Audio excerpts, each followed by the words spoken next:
Coming home means facing who you were, but deciding yourself who you are. Prairie Bend, written by Alicia Reed. Episode 1. Danielle Porter had not planned on coming back to Texas. She had told herself that for several years, usually when nostalgia tried to soften the edges of memory, when a hymn drifted through a grocery store speaker, or when the smell of red dirt after rain crept into her thoughts uninvited. Leaving had been necessary. Staying gone had been survival. But death had a way of rearranging priorities. The highway curved gently as she crossed the county line, the green sign announcing Prairie Bend flashing past her windshield, like a warning she was too late to obey. Danielle tightened her grip on the steering wheel, posture straight, expression carefully neutral. Years of discipline had taught her how to arrive without appearing affected. The rental car felt unfamiliar in every way, too clean, too quiet, too temporary. Pine air freshener mixed with the faint scent of plastic.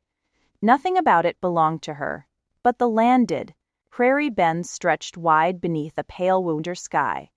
Fields lying fallow and patient, framed by cedar and live oak, refused to bow to the season. Danielle caught sight of the church steeple rising above town, the same one she would grown up beneath, and something deep in her chest compressed. Lord, just let me get through this. Her phone buzzed in the cup holder. She did not need to look. Aunt Denise had been calling since dawn. Denise believed in showing up early, speaking plainly, and reminding people where they came from, whether they asked for the reminder or not. Danielle silenced the phone and kept driving. The funeral was 3 days later on Saturday at 11 a.m. Quiet, orderly, exactly the way her grandmother would have wanted it. Prairie Bend showed up in dark coats and familiar faces, voices softened by habit and history. The choir sang the old hymns, the ones that carried memory in their bones, and Danielle sat upright in the pew, hands folded, grief held firmly in check. She cried once, just once. It had surprised her how quickly the tears came, and how long they lingered afterward. Today, Monday, was supposed to be different. Today was business. Papers, decisions, closure. The law office stood just off Main Street in Prairie Bend, a modest brick building with a slightly faded sign. Henderson and Lowe, attorneys at law. Danielle parked, checked her reflection, and adjusted her coat. She looked capable, composed, like a woman who knew how to handle what was coming. Inside, the waiting room hummed with quiet efficiency. A space heater clicked on and off. A bowl of peppermints sat untouched on the front desk. Danielle did not take one. "Miss Porter?" The receptionist called. "They are ready for you." Danielle followed her down a narrow hallway, worn smooth by decades of footsteps.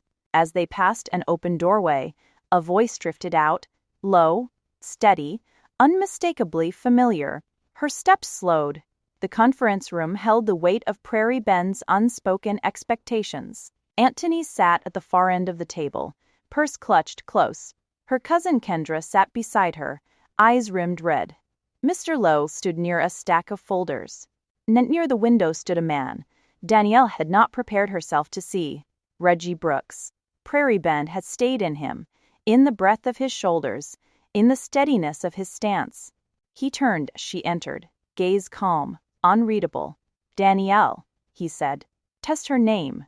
No distance, no formality." And Mr. Lowe gestured toward a chair. "Please, Miss Porter." Danielle sat, placing her handbag carefully on the table. "Why is he here?" "Because your grandmother asked for him," Aunt Denise said. "That does not explain anything." Kendra spoke quietly. "Grandma trusted Reggie." Danielle's eyes returned to him. "Why?" Reggie met her gaze. "Because she wanted someone here who understood what Prairie Bend could become once she was gone." Mr. Lowe cleared his throat and opened a folder. Mrs. Lorraine Porter left very specific instructions. The will moved through expected items. Then Mr. Lowe pulled out a separate document. "This portion," he said, "was to be read in the presence of Mr. Brooks." Danielle stiffened. "My granddaughter, Danielle Porter, I leave parcel 17, 40 acres, along with all rights and titles to the land. I leave it not as a burden, but as a doorway. 40 acres? Aunt Denise whispered. Danielle shook her head. That is not possible. Reggie slid an envelope toward her. It is. Mr. Lowe continued carefully. The property is currently under dispute. There has been interest from a development company. Danielle exhaled sharply. Prairie Bend never misses an opportunity. Reggie leaned forward. Your grandmother did not want it sold. Danielle stood. I just buried her. I am not ready to inherit a fight. Reggie stepped closer, not blocking her path, just close enough to matter. You do not have to stay, he said. But if you sell, Prairie Bend decides who you are. Outside, the cold air burned her lungs. Her phone buzzed. An unknown number. Miss Porter, we understand you recently inherited property. We would like to make a generous offer. Behind her, the door opened. They already found you, Reggie said. Danielle closed her eyes. Show me the land, she said. Tomorrow morning. Sunrise. She looked out at Prairie Bend's quiet edges. Lord, she whispered, what have you brought me back to? Reggie's answer was steady. Home. Danielle Porter slept poorly. Prairie Bend had always done that to her. The house was quiet, but the silence pressed in, filled with the echoes of who she would be the last time she lived here. The hallway clock ticked steadily, keeping time with thoughts she had not invited back. Sunrise, he had said. She checked her phone. 3:42 a.m. By dawn, she was already dressed. Downstairs, Aunt Denise moved through the kitchen with practiced ease. You are up early, Denise said. Could not sleep. Denise nodded. Prairie Bend does not let go easy. Outside, a truck engine rumbled. He is punctual, Denise added. Danielle did not respond. The road out of Prairie Bend narrowed quickly, pavement giving way to gravel. Fields opened wide, the town falling away behind them. Reggie slowed near a simple gate. There, he said. Danielle stepped out and stopped. The land rolled gently, 40 acres breathing quietly beneath the early light. A creek cut through the far edge, water catching sunrise like memory. She brought me here, Danielle murmured. I did not know it was ours. She did not want Prairie Bend to know, Reggie replied. Danielle touched the soil. And now they do. Yes. As if summoned, a sedan slowed on the road. A woman stepped out. Carla Simmons. Danielle Porter, Carla called. Word travels fast in Prairie Bend. Danielle met her with calm restraint. Apparently. Carla's eyes drifted to the land. This is a lot to manage. Prairie Bend values continuity. Old roles. Old expectations. This land is not for sale, Reggie said. That is Danielle's decision, Carla replied. Danielle held her gaze. And I will make it. Carla smiled thinly. Welcome home. When the car disappeared, Danielle exhaled. They did not waste time. No, Reggie said. They never do. Danielle looked across the land, across what Prairie Bend wanted from her. I did not come back to fit into old shapes, she said. Reggie looked at her. Steady. Then, do not. Tomorrow, Danielle said. We start protecting this. Reggie nodded. I have been ready. Danielle felt the truth settle in her chest. Prairie Bend was watching, and this time, she was not leaving quietly. Prairie Bend did not rush Danielle Porter. It never had. The town preferred patience, the slow tightening of expectation, the quiet reminders disguised as concern. By the time Danielle and Reggie pulled back onto the main road, she could already feel it settling around her like humidity. Carla will not be the last, Reggie said, eyes on the road. Danielle nodded. She never is. They drove in silence, the land falling away behind them, the town rising back up to meet them. Prairie Bend looked unchanged in the early light, storefronts neat, porches swept, flags already hanging. Respectable. Orderly. Watching. Reggie dropped her off at her aunt's house just after 8. I will call later, he said. There are things you should know. Danielle met his gaze. About the land, and the people who think it belongs to them, he replied. She exhaled. I figured. Inside, the house smelt like coffee and toast. Aunt Denise sat at the table with the morning paper folded neatly in front of her. "You were out early," Denise said, not looking up. "I saw the land." Denise nodded, and Danielle set her bag down slowly. "They already know." That got Denise's attention. She looked up, eyes sharp. "Of course they do." "Who?" Danielle asked. Denise folded the paper with care. "The ones who never let black land sit untouched. The ones who smile while they measure." Danielle leaned against the counter. "Why did not Grandma tell me more?" "She told you exactly what you needed," Denise replied.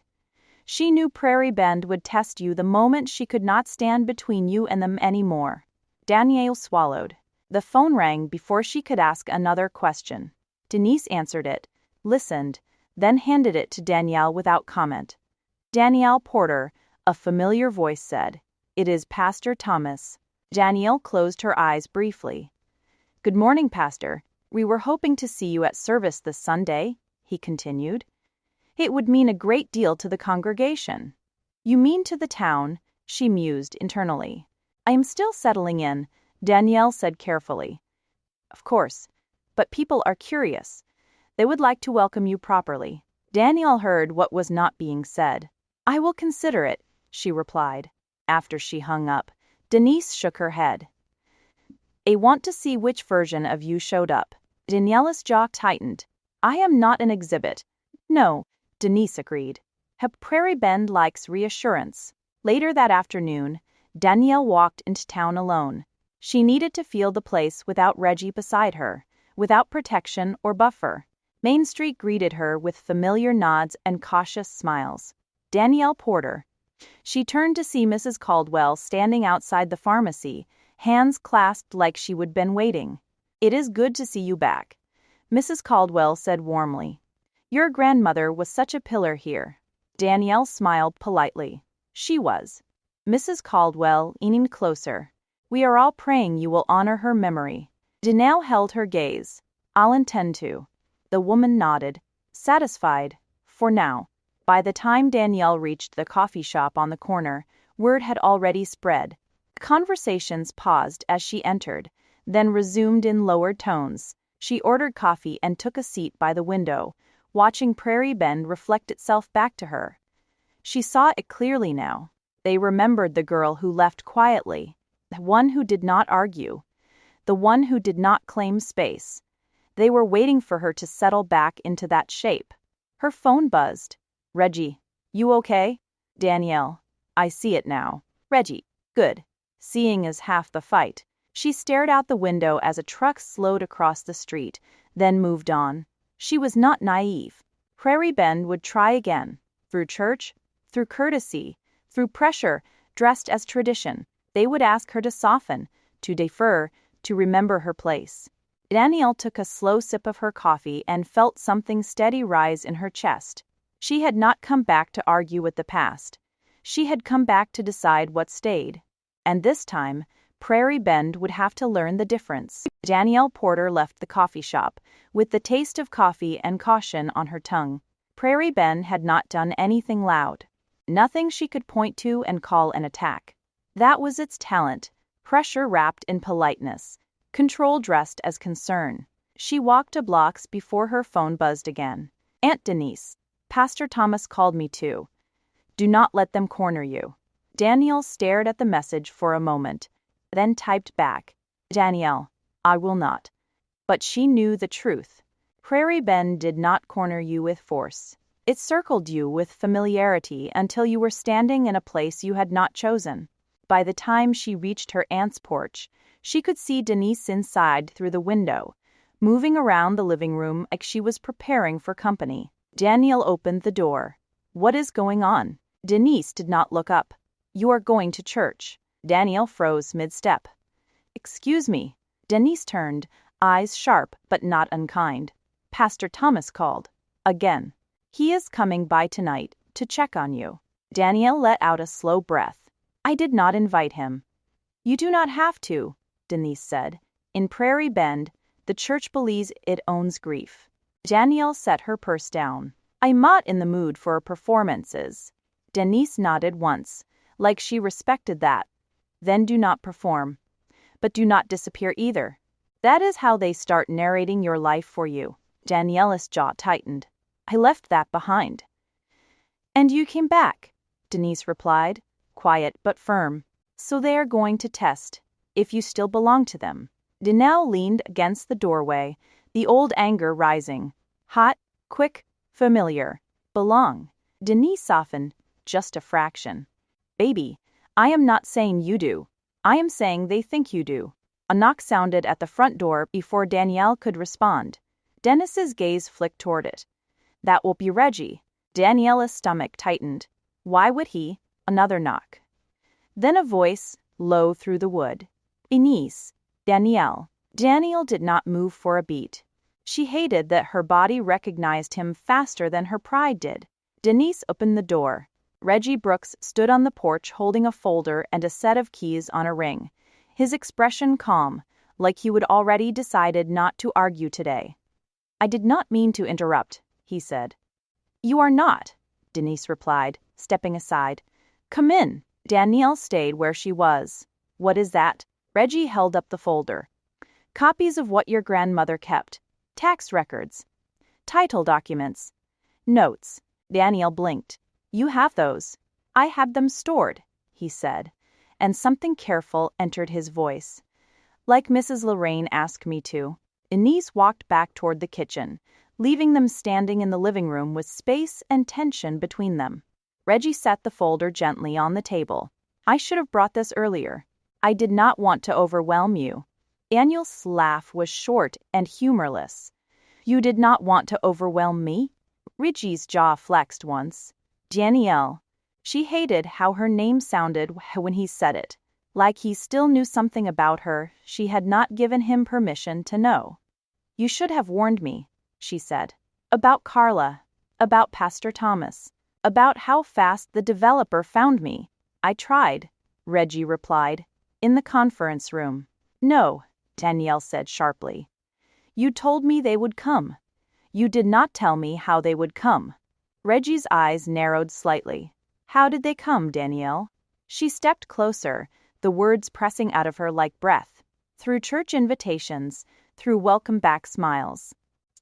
Through people who act like they are doing you a favor by letting you return. Reggie watched her for a moment, then nodded slowly. Yeah, that single agreement pulled something in her chest tighter. Not relief, not comfort, recognition. Denise returned carrying a small tray with tea like she was hosting peace talks. Sit, she said to both of them. Before y'all start circling each other like you are strangers. Danielle did not sit right away. She looked at Reggie instead. Why did you stay? She asked quietly. The room went still. Reggie did not answer too fast. He never had. He measured his words like he respected their weight. Because somebody had to, he said finally. Daniel's throat tightened. That is not an answer. Reggie held her gaze. It is, just not the one you want. Denise made a sound under her breath and went back to the kitchen, letting the silence do what it needed to do. Danielle lowered herself into the chair across from Reggie, posture straight, hands clasped tight. You know what I am asking, she said. Reggie leaned forward slightly. And you know what I am saying. Prairie Bend does not protect what it does not respect. Her grandmother knew that. So did I. Danielle stared at the folder. So you became, what? The gatekeeper? Reggie did not flinch. The witness. That word landed differently. Witness was not ownership. It was presence. Responsibility. Staying close enough to speak the truth when somebody tried to rewrite it. Danielle swallowed. And what was I? Reggie's eyes softened in a way that made her feel exposed. The one who left so she could breathe. Daniela's hands tightened. Who make it sound noble. It was necessary, he said quietly. But it hurt. There it was. Not accusation. Truth. Danielle looked away. The window showed the last light of evening slipping down behind Prairie Bend's rooftops, like a curtain being drawn. I am not here to reopen that, she said. Reggie's voice stayed low. But it is open. A knock interrupted them again, this one firmer, more official. Denise appeared in the hallway, face set. Pastor Thomas. Danielle felt her stomach drop. Reggie stood. "Do you want me to leave?" Danielle hesitated. If she said yes, she would be alone in a room where Prairie Bend's authority could set the tone. If she said no, she was inviting Reggie into a place she had never meant to share with him again. Denise looked between them and spoke before Danielle could. "He can stay. He is family, whether the church likes it or not." Danielle's eyebrows lifted. Denise rarely declared alliances out loud. Prairie Bend had forced her hand. Denise opened the door. Pastor Thomas stepped inside with a warm smile that did not reach his eyes. He wore a dark suit, collar neat, Bible tucked under his arm like a badge. "Danielle," he said, voice rich with practiced sympathy. "My condolences again. Lorraine was a pillar." "Thank you," Danielle replied, measured. His gaze flicked to Reggie, paused, then returned to Danielle, as if Reggie were furniture. "We have been praying for you," Pastor Thomas continued. "And we would love to see you on Sunday. It would mean a great deal to the congregation." Lorena's granddaughter, back in the pew. What a testimony. Testimony. Danielle understood exactly what he meant. A public sign that she was still under the same roof, the same rules, the same expectations. Danielle did not move. "My faith is not a performance." Pastor Thomas' smile tightened. "Of course not, dear. But community matters. Prairie Bend needs unity right now, especially with all this talk about land." Danielle's spine stiffened. There it was. Not comfort, not care, control. "I am aware of the talk," Danielle said, "and we want to help," Pastor Thomas added smoothly. "The church has relationships, influence. We can guide things toward the best outcome." Danielle heard the translation. "Let us manage it. Let us speak for you." Reggie's presence at her side felt like a steady weight, not pushing, just there. Witness. Danielle breathed slowly and chose her words like she was laying bricks. "I appreciate concern," she said, "but I will handle my grandmother's affairs privately." Pastor Thomas's eyes sharpened slightly. "Privately?" "Yes," Danielle answered. "My relationship with God is also private." A small pause. Then Pastor Thomas let out a quiet chuckle like she would made a youthful mistake. "Danielle," he said gently, "faith is not private. Faith is lived out in community." Danielle met his gaze without blinking. "Faith is lived out in obedience." The room went quiet. Pastor Thomas's smile froze. Danielle continued, voice calm but firm. "Obedience to God, not obedience to Prairie Bend." Reggie's breath shifted beside her, the smallest sign that her words had landed the way they were meant to. Pastor Thomas recovered quickly. "No one is asking you to obey Prairie Bend," he said, too smoothly. Danielle nodded once. "Good." He held her gaze for a beat, then turned his attention to Reggie for the first time. "And Reggie," Pastor Thomas said, tone polite but edged, "it is good to see you supporting Danielle. Just remember, this is a delicate season. We all want what is best." Reggie's voice stayed steady. "What is best is truth." Pastor Thomas smiled again, thinner now. "Truth, of course." He looked back at Danielle. "Sunday at 10. The doors are open." Danielle did not answer the invitation. She did not refuse it either. She simply held her boundary. Pastor Thomas left a moment later, shaking Dennis's hand, like he would accomplished something, then stepped out into the night. When the door shut, Denise exhaled hard. "Lord." Danielle's hands trembled slightly. She did not want Reggie to notice. He noticed anyway. "You okay?" he asked quietly. Danielle's voice came out low. "I am fine." Reggie did not argue, just nodded like he knew the difference between fine and holding herself together with prayer and pride. Denise returned to the kitchen, giving them privacy without calling it that. Danielle stood, walked to the table, and placed her palm on the folder Reggie had brought. "Thank you," she said, not looking at him. Reggie's voice was soft. You do not have to thank me. Daniel's throat tightened. Yes, I do. I did not know what I was walking back into. Reggie stepped closer, not touching her, but near enough that she could feel his warmth. You do not need permission from them, he said. Not from Prairie Bend. Not from the church. Not from anybody. Danielle looked up then, and her eyes met his. And you? She asked. Do I need permission from you? Reggie's expression shifted, something raw passing through before he steadied it. No, he said quietly, but I need honesty. Danielle's breath caught. Because honesty was where the past lived. Honesty was where love had once grown, and where it had broken. Danielle lowered her gaze and whispered, almost to herself, I ought not know how to come back without losing myself. Reggie's voice was steady, but gentle. Then do not come back as who you were. Danielle swallowed. Prairie Bend wanted the girl they remembered. The church wanted the granddaughter in the pew. The developer wanted her signature. And Reggie wanted the woman she had become. Danielle closed her eyes for one brief second and felt faith rise in her, not loud, not polished, not borrowed, her own. When she opened her eyes again, her voice was calm. Tomorrow, she said. You are coming with me to see Mr. Lowe. Reggie nodded once. Okay. And, Danielle added, her gaze steady now, I'm going to church on Sunday. Reggie's eyebrows lifted slightly. Danielle continued before anyone could misunderstand. Not for Prairie Bend. Not for Pastor Thomas. Not to prove anything. A pause. For me, she said. Reggie's expression softened. That is the only reason that matters.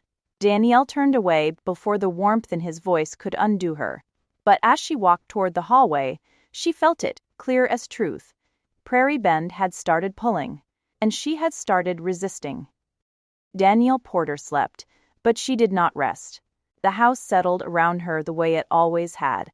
Floorboards easing, walls holding memory, but her mind refused to follow.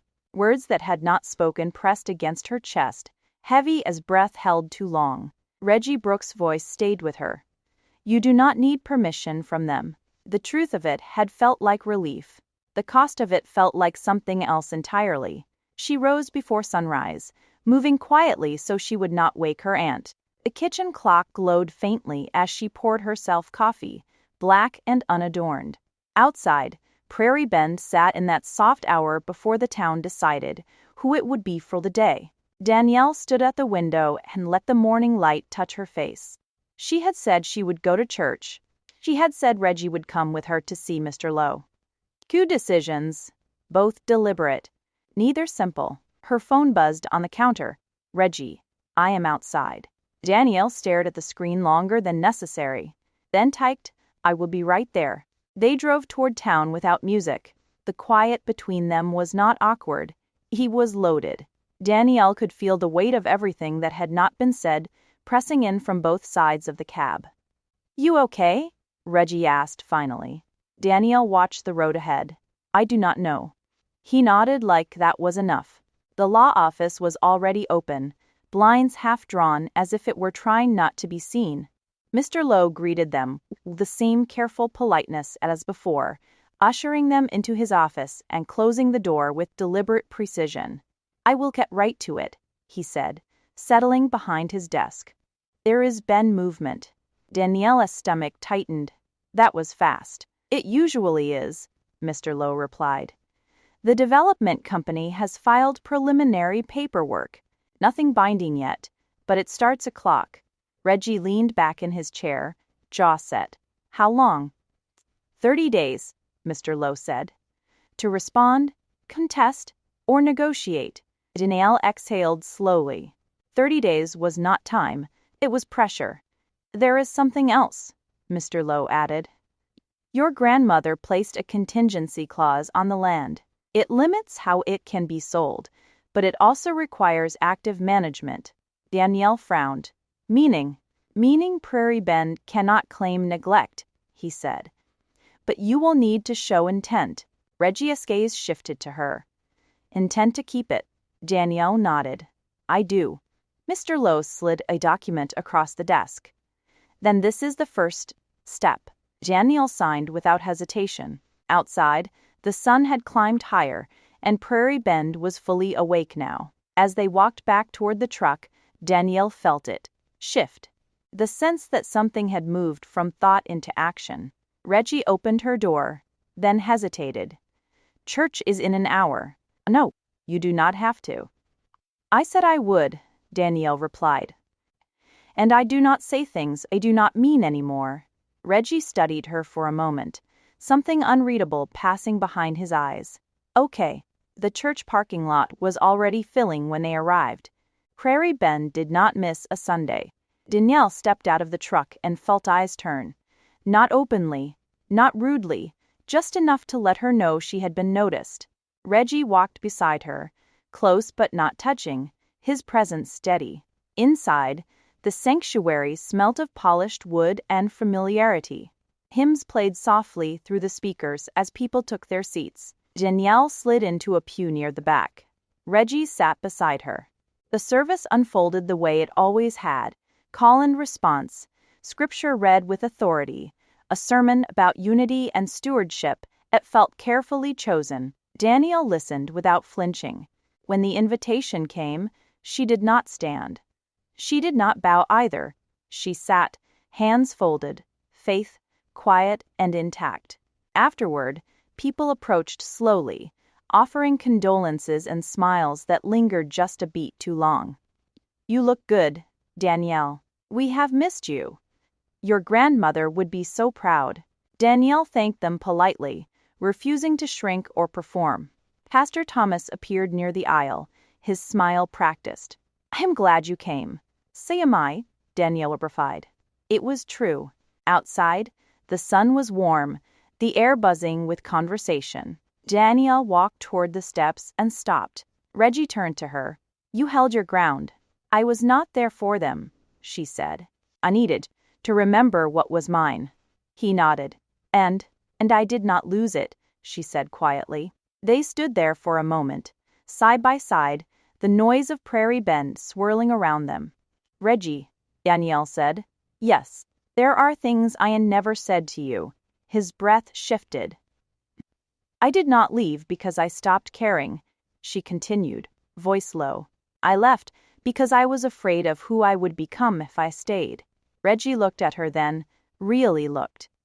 And I stayed because I was afraid of losing what we had if I left. The words settled between them, not sharp, not accusing, just true. Danielle swallowed. We never talked about that. No, he said. Read it not. A pause stretched, filled with possibility and restraint. Danielle straightened. I am not ready to open everything back up. Reggie nodded. I am not asking you to. But, she added, meeting his gaze, I do not want to keep pretending none of it mattered. Reggie's voice was steady. It mattered. They stood there, the past acknowledged but not reclaimed. Not yet. Danielle felt something ease in her chest, not resolution, but honesty, and that felt like the beginning of something sturdier than regret. Prairie Bend had expected her to come back unchanged. Instead, she had returned with truth, and that, she knew, would cost her. Prairie Bend did not argue with Danielle Porter's decision. It adjusted. By Monday morning, the shift was subtle, but unmistakable.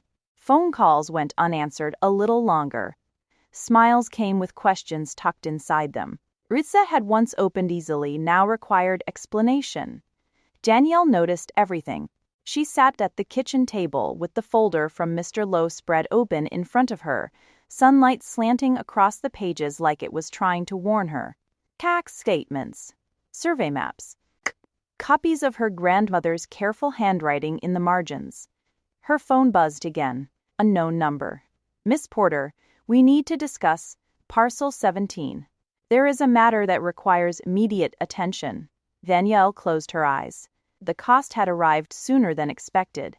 She dialed Reggie. Hey, he answered, voice already alert. They are moving faster, she said. I just got a message about the land. I am not surprised, Reggie replied. I was headed your way anyway. She looked up as his truck pulled into the drive, dust curling behind it like punctuation. They drove toward the county office in silence. Danielle watched Prairie Bend slide past the window. Church signs advertising revival, hand-painted notices for community meetings, the hardware store where her grandmother used to shop. "I should have expected this," she said finally. "They do not wait." "No," Reggie agreed. "They squeeze." At the county building, the woman at the desk smiled too politely. "Miss Porter," she said, "there seems to be a discrepancy." Danielle braced herself. "What kind of discrepancy?" "An easement," the woman replied, tapping the file. "It was filed years ago, never enforced. But now that the land is active again." Danielle felt the familiar tightening in her chest. "Active how?" "By interest," the woman said. "I attention." Reggie leaned forward. "Who filed it?" The woman hesitated. "It was reassigned." Danielle straw set. "To whom?" The woman slid the paper across the counter. Danielle read the name and felt something cold settle behind her ribs. "Mr. Hollis." She did not ask who he was. Everyone in Prairie Bend knew. Back in the truck, Reggie kept his hands steady on the wheel. "This was what I meant," he said quietly. "This is how they make staying expensive." Danielle stared straight ahead. "My grandmother fought this?" "Yes." "And you?" Reggie nodded once. "With her." Danielle swallowed. "Why did not you tell me?" "Because I did not want you to come back feeling obligated," he said. "Or worse, cornered." She turned to him then. "I am already cornered." "No," Reggie said firmly. "You are choosing." That distinction mattered more than he knew. They pulled over near the edge of town, the land stretching wide beyond the road like it had nothing to prove. Danielle stepped out of the truck and walked a few paces, breathing in air that smelled like dust and resolve. Reggie joined her, standing close enough that she could feel the heat of him without being touched. "This is where people leave," she said softly. "This moment." "Yes," he said. "It is. And you stayed." "I did." She turned to him. "Did it cost you?" Reggie did not answer right away. "Yes," he said finally. "It cost me comfort. It cost me options. It cost me people thinking I should have known my place." Daniela's chest tightened. "And you never asked her to sell?" "No," he said. "Because it was not mine to give up." Danielle looked out over the land again. The quiet of it. The insistence. "Do not want you standing here out of loyalty," she said. "Or guilt. Or habit." Reggie met her gaze. "Then tell me to walk away." The words landed heavy between them. Danielle searched his face. Steady. Open. Unguarded. "I do not want you to disappear," she said instead. "But I do not want to lose myself either." Reggie nodded slowly. "Then we do this honest." He took a small step back, just enough to give her space. "I stop protecting you from the truth. And you stop pretending you do not need help." Danielle let out a breath she had not realized she was holding. "That means this gets harder," she said. "Yes. And messier." "Yes. And people will take sides. They already have." She laughed once, short and sharp. "Of course they have." A car passed on the road, slowing just enough to notice them standing there together. Watching had begun again. Danielle straightened her shoulders. "Mr. Lowe needs to see this easement." "He will," Reggie said. "Ed Hollis will push back." Danielle nodded. "Let him?" Reggie studied her, something like pride flickering across his face before he masked it. "You are not the girl Prairie Bend remembers," he said. "No," Danielle replied. "I am the woman it did not plan for." They stood there a moment longer, the weight of what staying would cost settling in around them. Danielle did not know yet if she would win, but she knew one thing with clarity that surprised her. Leaving again would cost more, and this time she was not willing to pay it.